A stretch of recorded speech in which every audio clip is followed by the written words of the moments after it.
मेडिस्टैंड। अपनी बीमारी को समझिए। ख्वातीन व हज़रात, प्रोफेसर अजीज़ रहमान आपके साथ। आज हम एक मौजू पे बात करेंगे जो है डायबिटीज़ के मरीज़ों को अपने पाँव का जो ख्याल रखना होता है, यानी शुगर में पाँव का ख्याल। ये है मौजू हमारी आज की वीडियो का है। इसकी रेलेवेंस क्या है?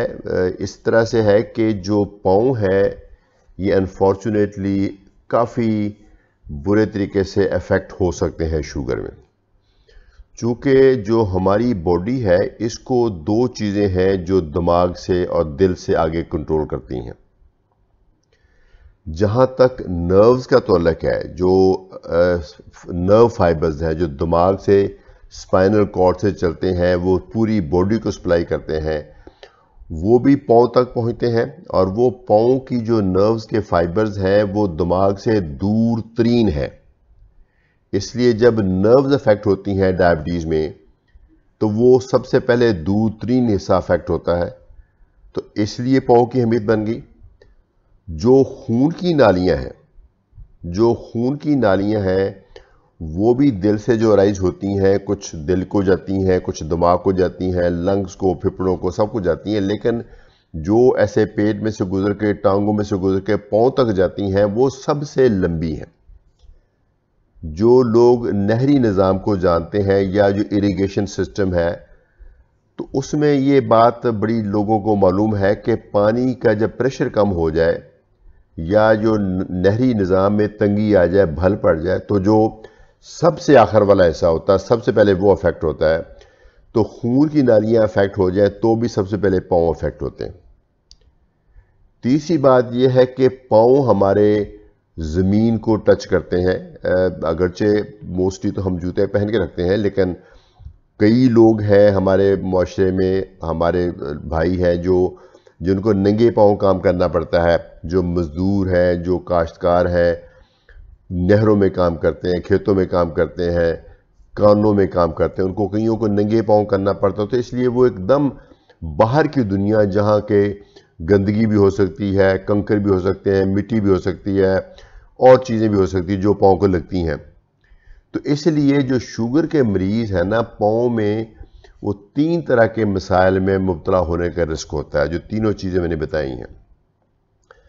पहला तो है नर्व्स की वजह से। नर्व्स जब अफेक्ट होती हैं तो पाँव में आपकी जो सेंसेशन है, जो आपको महसूस करने की अहलियत है, वो कम हो जाती है, कम होकर ख़त्म हो सकती है। इसके ऊपर एक मैं सेपरेट वीडियो भी बनाऊंगा जिसको बोलते हैं डायबिटिक न्यूरोपैथी। दूसरी, खून की नालियाँ जब तंग होती हैं तो खून की नालियाँ तंग होने से जो ब्लड सप्लाई है वो कम होती है। तो कई दफ़ा उससे पाँव थोड़े से ठंडे हो जाते हैं पहले, और कई दफ़ा मरीज़ जब चलता है, जब ज़ोर वाला काम करता है, वज़न उठाता है, सीढ़ियाँ चढ़ता है या ज़रा तेज़ चलता है, ख़ास तौर पे तेज़ी से हवा के अगेंस्ट चलता है, तो उसमें खून की नालियाँ तंग होने की वजह से टांगों में एक ख़ास तरह की दर्द होती है, एक खिंचाव सा आता है जो कि वो बंदे को रुकने पे मजबूर कर देता है। तो ये सिम्टम भी खून की नालियों की वजह से होती है, खून की नाली तंग होने की वजह से। ये वैसे इसी तरह की कैफियत नर्व्स के अफेक्ट होने से भी होती है। जब अगर आपकी स्पाइनल कॉर्ड पे नर्व्स दब रही हो या खून की नालियाँ तंग हो, तो दोनों में हो सकता है। और तीसरा जो मैंने बताया था कि आपको ज़ख्म होने का रिस्क होता है। तो जो अगर नंगे पाँव चलते हैं, तो चूँकि अगर आपके पाँव की सेंसेशन सही है, तो आपको पता कुदरत ने हमें एक बहुत बड़ी नेमत से नवाजा है। हल्का सा भी, एक रेत के दाने जितना भी कोई दाना हमें पाँव पे चुभे तो फौरी हमें पता चलता है कि कोई चीज़ चुभ रही है, तो हम उसको वहाँ से पाँव उठा लेते हैं या उसको साफ़ कर लेते हैं। लेकिन शुगर के मरीज़ों की चूँकि सेंसेशंस कम हो चुकी होती हैं, इसलिए उनमें ज़्यादा ख़तरा होता है कि वो कहीं ज़ख्म बन जाएगा, पता नहीं चला, ज़ख्म आगे बिगड़ के इन्फेक्शन हो गई, फिर आगे से आगे बढ़ता गया।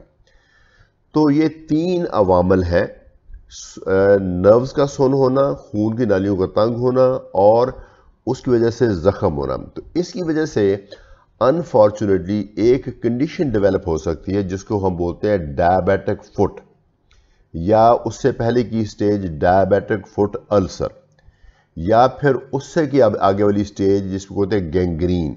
ये टेक्निकली थोड़ी सी मुख्तलिफ चीज़ें हैं, लेकिन पेशेंट के हवाले से तीनों में से कुछ हो जाए, डायबिटिक फुट अल्सर हो जाए या गैंग्रीन हो जाए या कोई इन्फेक्शन आ जाए, सारी चीज़ों में पेशेंट्स के लिए एक ही चीज़ इम्पॉर्टेंट है कि उसको फौरी तौर पे तवज्जो में लाना है। कुछ चीज़ें मैं बताऊंगा, आप खुद कर सकते हैं। अदरवाइज अगर आपको थोड़ा सा भी लगे कि इसके अंदर उलझन है तो अपने डॉक्टर को मिलना है। तो जो डायबिटिक फुट अल्सर है एक ये, और एक गैंग्रीन, इन दोनों के बारे में बताना चाहूँगा। गैंग्रीन क्या होती है कि खून की नालियाँ अगर तंग हों तो काम चलता जाता है। थोड़ी टांगों में कमज़ोरी होगी, थोड़ी टांगें ठंडी होंगी, पाँव ठंडे होंगे, चलते वक्त थोड़ी पाँव में रुकावट आएगी, आप ज़्यादा लंबा चल नहीं पाएंगे, लेकिन ज़िंदगी थोड़ी बहुत चल रही होती है। लेकिन कई दफ़ा उसमें खून की नाली में जहाँ तंगी होती है, वहाँ जो एक दफ़ा जो खुरदरापन आ जाता है, वहाँ वो एक दफ़ा छिल सा जाता है। एथिरोमा कहते हैं। वो एथिरोमा जो होता है वो थोड़ा छिल सा जाता है, और छिलने की वजह से वहाँ पर क्लॉट बनता है, और वो जो क्लॉट बनता है वो एकदम से खून की नाली को बंद कर देता है। तो वो अनफॉर्चुनेटली कई दफ़ा अच्छी भली ज़िंदगी खुशहाल चल रही होती है, किसी भी वक्त हो सकता है। जैसे हार्ट अटैक किसी को किसी वक्त भी हो सकता है, फालिज अटैक किसी को किसी भी वक्त हो सकता है। इसी तरीके से ये गैंग्रीन का अटैक, जो खून की नाली बंद होने का अटैक, किसी को किसी भी वक्त हो सकता है। इसकी अलामत क्या है? पाँव में जो अफेक्टेड हिस्सा, जो नाली बंद हुई है, उस वाले हिस्से में वो मुमकिन है एक उंगली हो, मुमकिन है पूरा पंजा हो, पूरा पाँव हो, वो डिपेंड करता है कौन सी नाली बंद हुई है। उसके मुताबिक उस हिस्से में सुर्खी सी आ जाएगी, दर्द होगी, दर्द की दफ़ा काफ़ी शदीद होगी, और फिर उसका रंग बदलना शुरू हो जाएगा, काला रंग होना शुरू हो जाएगा, फिर कई दफ़ा बिल्कुल बिल्कुल कोयले की तरह काला हो जाता है, और कई दफ़ा इतना वो पता चल जाता है कि जैसे वो जिस्म का हिस्सा ही नहीं है, वो जिस्म का हिस्सा उसी शक्ल का, लेकिन वो बिल्कुल काले रंग का हो जाता है बाकी जिस्म की निस्बत। तो उसको बोलते हैं गैंग्रीन। तो ये गैंग्रीन जब हो जाए, फिर अनफॉर्चुनेटली बहुत दफ़ा फिर गैंग्रीन का या तो खुद वो टाइम के साथ झड़ जाता पाँव का वो हिस्सा जो, या फिर हमें काटना पड़ता है। कई दफ़ा गैंग्रीन में से आगे स्टेज आके वहाँ इन्फेक्शन हो जाए, तो फिर ना सिर्फ उस पाँव के हिस्से को जहाँ गैंग्रीन हो गई है उसको काटना ज़रूरी हो गया, क्योंकि उसका कोई बचत का तरीका ही कोई नहीं, बल्कि बाकी बॉडी को, ज़िंदगी को, बाकी ऑर्गन्स को और उस जहरबाद को बाकी बॉडी में से जाने से रोकने के लिए पाँव का हिस्सा वो काटना पड़ता है। ये एक बहुत मुश्किल फ़ैसला होता है पेशेंट के लिए। यकीनन हम समझते हैं ये बहुत ही मुश्किल फ़ैसला है पेशेंट के बिहाफ पे, उसकी फैमिली के लिए ये बहुत मुश्किल फ़ैसला है, और यकीन माने हमारे लिए भी ये आसान फ़ैसला नहीं है। लेकिन हम इसलिए ये फैसला करते हैं कि हमें नज़र आ रहा हो तो आगे, जो कि पेशेंट नहीं देख पाते, हम आगे देख पाते हैं कि अगर इसको नहीं काटा गया, अगर इसको नहीं काटा गया तो ये जहरबाद पूरे जिस्म में फैल के गुर्दों को, जिगर को, दिल को, दिमाग को, लंग्स को डैमेज कर सकता, और ज़िंदगी के लिए एक ठीक ठाक ख़तरा बन सकता है। तो जब इतनी डिफ़िकल्ट सिचुएशन हो कि ज़िंदगी बचानी है या पाँव बचाना है, तो फिर यकीनन मेरे ख्याल में ज़िंदगी बचाना ही प्रेफर्ड है। लेकिन ये स्टेज तब आती है अगर बहुत देर तक मरीज़ या मरीज़ का जो मुआलिज है इस चीज़ को ओवरलुक करते आए। तो ओवरलुक ना करें, आप इसकी हिफाजत करें, पाँव का ख्याल रखें। पाँव का ख्याल रखने का हम यूँ कहते हैं कि शुगर का मरीज़ पाँव का इस तरह से ख्याल रखे जैसे कोई हर इंसान अपने चेहरे का ख्याल रखता है। यानी आप अपने चेहरे को साफ रखते हैं। कभी ऐसा नहीं हुआ कि चेहरे के ऊपर कोई ज़ख्म हो तो आपने उसकी परवाही ना की हो, उसको अपने ट्यूब ना लगाई हो। कभी ऐसा नहीं होता कि चेहरे के ऊपर मिट्टी पड़ी हो या कोई गंदगी पड़ी हो तो आपने साफ ना किया। इस तरीके से अपने पाँव को साफ रखें। जो लोग खेतों में काम करते हैं, जो लोग नंगे पाँव जिनका मजबूरी है काम करना, वो रोज़ाना काम के बाद अपने पाँव को पूरी तरह से इंस्पेक्ट करें। एक एक पाँव खोल के, ऐसे उंगली खोल के देखें कोई ज़ख्म तो नहीं है, कोई और कोई चीज़ जमा तो नहीं हो रही। नीचे से देखें, ऐसे पाँव टर्न करके ख़ुद से देखें। अगर ऐसे नहीं देखा जाता तो कोई शीशा नीचे रखें, मिरर, स्पेशल मिरर भी बने होते हैं, लेकिन आम का घर का मिरर रख के देखें। हमारे यहाँ बहुत हम लकी हैं कि हमारे पास बहुत अच्छा एक फैमिली सपोर्ट सिस्टम है। घर का कोई और फर्द देखे, दोनों पाँव नीचे से देखें। ख़ास तौर पे थोड़ी सी भी पाँव के नीचे आपको कोई दर्द या कोई जलन महसूस होती है तो पाँव का एक थॉरो एग्जामिनेशन करें। छोटा सा भी ज़ख्म है तो उसको इग्नोर मत करें। यकीनन अगर छोटा सा ज़ख्म है तो उसके लिए सिर्फ कोई एंटीसेप्टिक क्रीम लगाना है, उसको सफाई करके पट्टी करना ही काफ़ी होगा। लेकिन अगर वो ज़ख्म आपको ज़रा ज़्यादा लग रहा है या वो ठीक नहीं हो रहा तो आप अपने डॉक्टर से रजू कीजिए। तो अगर तो छोटा सा ज़ख्म है तो आम ज़ख्मों की तरह डॉक्टर भी आपको कुछ पट्टी करा देंगे या एक दवाई दे देंगे, ठीक हो जाएगा। लेकिन कई दफ़ा ये ज़ख्म गहरा हो जाता है और गहरा होने के साथ जो टिश्यूज़ हैं, जो उससे के अंदर मसल्स हैं, जो और हमारे स्ट्रक्चर हैं, टेंडन उसको बोलते हैं, लिगामेंट्स बोलते हैं, फेशिया बोलते हैं, और फिर आगे बोन है। अगर ये इन्फेक्शन डीप तक चली जाए तो वो एक्सरे करा के पता चलता है, तो फिर या डॉपलर एग्जामिनेशन करके पता चलता है। तो ऐसे में फिर उसकी सर्जरी करनी पड़ती है। जो इन्फेक्शन की वजह से बोन का ऐसा डेड हो जाए, वो हमने देखा है कि एंटीबायोटिक कई दफ़ा महीनों एंटीबायोटिक देने के बावजूद वो ठीक नहीं होता, फिर उसको सर्जरी करके उस हिस्से को, जो इन्फेक्टेड हिस्सा, उसको निकालना पड़ता है। तो ये मुमकिन है कि इसको बर वक्त हम इसकी तशखीस कर दें। तो एक, आप जब भी कभी अपने डॉक्टर के पास जाएं तो आप देखेंगे कि आपके डॉक्टर जैसे आपकी ये नब्ज़ चेक करते हैं तो आपके पाँव की नब्ज़ भी चेक करते हैं।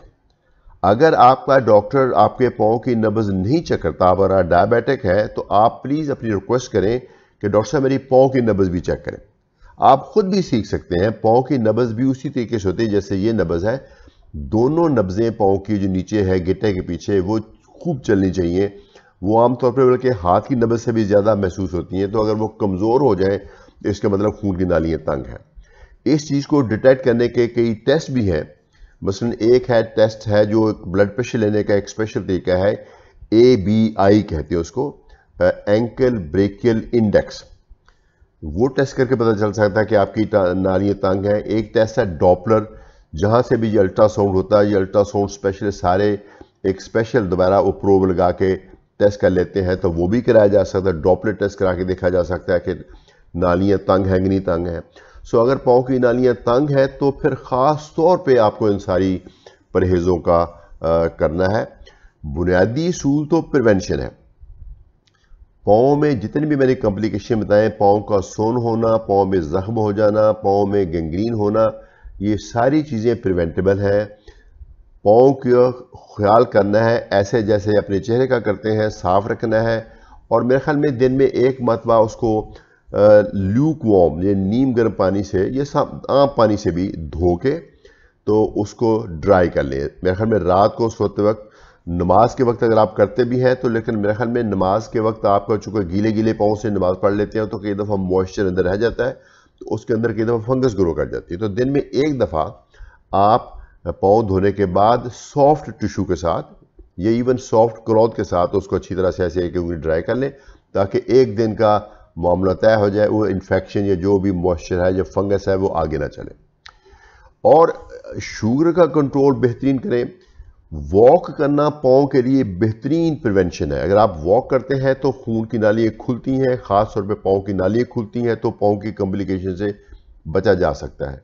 और शुगर का कंट्रोल करना है। अगर आपका कोलेस्ट्रॉल ज़्यादा तो उसको कंट्रोल करना भी ज़रूरी है। अगर आपका ब्लड प्रेशर ज़्यादा है तो उसको भी कंट्रोल करना ज़रूरी है। अगर आप स्मोक करते हैं तो उसका बंद करना भी ज़रूरी है। तमाम चीज़ें डायबिटीज़ के कंट्रोल के अलावा करनी ज़रूरी हैं अगर हम चाहते हैं कि हमारी खून की नालियाँ बची रहें, जो यकीनन आप चाहते हैं, यकीनन हम भी चाहते हैं आपके बिहाफ पे, क्योंकि हम भी चाहते हैं, हमारी ख्वाहिश है कि आपकी ज़िंदगी खुशगवार रहे, कॉम्प्लिकेशन के बगैर रहे। तो हम एक जॉइंट प्रोजेक्ट पे काम करते हैं, हम मशवरा देते हैं, आप फॉलो करते हैं। तो प्लीज़ इसको फॉलो कीजिए और उम्मीद रखिए एक बहुत अच्छी प्रोडक्टिव ज़िंदगी की, और पीरियडिकली चेक करते रहें। इसके साथ इजाज़त चाहूँगा। मुझे उम्मीद है कि ये वीडियो आपको पसंद आई होगी, यूज़फुल होगी। इस पे अमल करें। कोई क्वेश्चन है तो नीचे कमेंट्स में लिखें, मैं कोशिश करूँगा उसको जवाब दूँगा। अपना ख्याल रखिए, अपनी शुगर का कंट्रोल कीजिए और अपने पाँव का ख्याल कीजिए। प्रोफेसर अजीज़ुर रहमान, मेडिस्टैंड, अपनी बीमारी को समझिए।